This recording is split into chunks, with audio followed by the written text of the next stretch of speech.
રાજકોટ જિલ્લાના ધોરાજી તાલુકાના વડોદરામાં મેઘરાજાનું આગમન થયું। વડોદરા ગામમાં સતત બીજા દિવસે વરસાદ વરસવાનો શરૂ છે।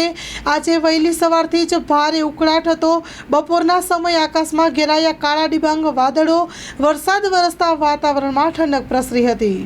આજે બપોરના 2 વાગ્યા પછી વરસાદ ચાલુ થયો એટલે 2 થી 2.5 ઇંચ જેટલો વરસાદ પડ્યો।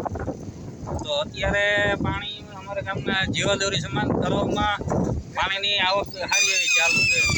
અત્યારે વરસાદ થઈ ગયો છે, રાત સુધીમાં ભરાઈ જાય છે।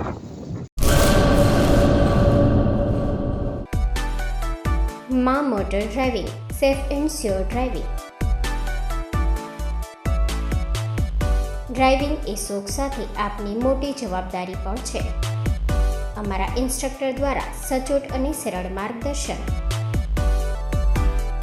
આપની રોજની તાલીમની માહિતી મેળવીને શું અધુરાશ છે એના ઉપર પૂરું ફોકસ કરાય છે।